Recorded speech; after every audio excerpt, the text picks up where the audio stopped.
All right, today I'm joined by senior Charlie Malady. How are you today, Charlie? Doing good.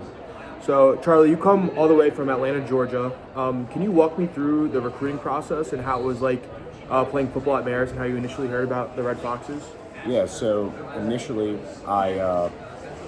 usually recruiters, they'll come into the coach's office and, they'll select a couple of people to come in and then talk about the campus, academics, what they bring. So one day, one of my coaches, the recruiting coach, his name is Cam Gibson, and he came in. He was from Georgia too, which was helpful.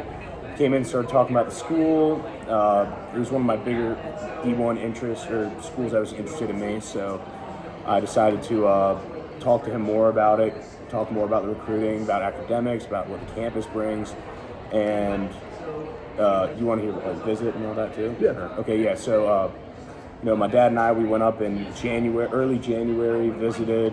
To be honest, I still don't know why I decided to school because it was like -2 that day, and I'd never experienced that in my life. But it was just something about the campus and the team camaraderie that they had that really drew me towards them. And it also seemed like a very stable school that I could actually learn from. Mm-hmm. And yeah. You said how Marist was one of the better Division I programs that were interested in you. Was there any other D1 teams that you were looking at? VMI was looking at me. They actually offered me the day after I committed to Marist. I also had Presbyterian, Sanford, and Alabama. I was getting talks from Mercer, and then I was about to get a PWO from Kennesaw State.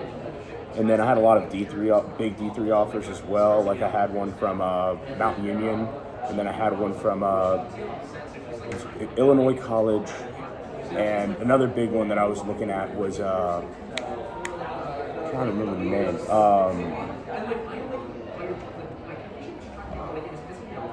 I can't remember the name. But yeah. So you decided to retire after your sophomore season at Marist.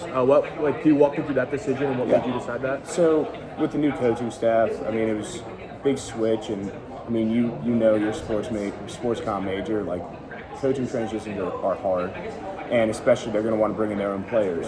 So for me, it was more of they were bringing in a lot of defensive linemen, and I kind of looked in perspective, do I really want to keep working at this, or do I feel like I already learned everything I needed that I got from football?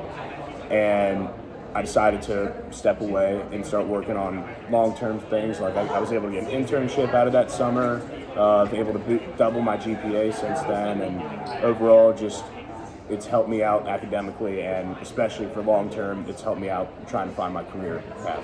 Yeah, so you touched on how there was a new coaching change after Jim Parody retired. Was the GOAT. Yeah, He's the GOAT.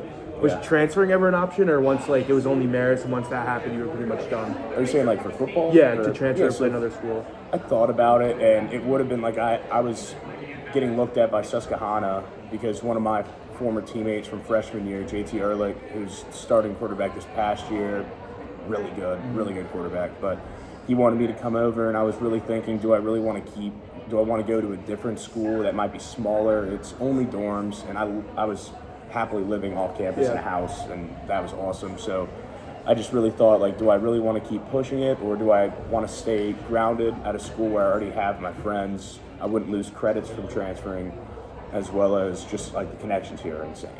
Yeah, so if you could go back in time, would you make the same decision, or 2 years later, you're happy with what you chose? I'm everything that's happened since then, I've been very happy with.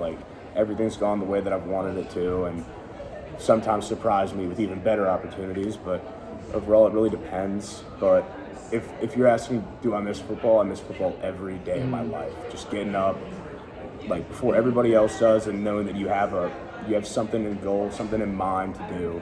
I miss that 100% of the time, but I would go back and I would make the same decision I did.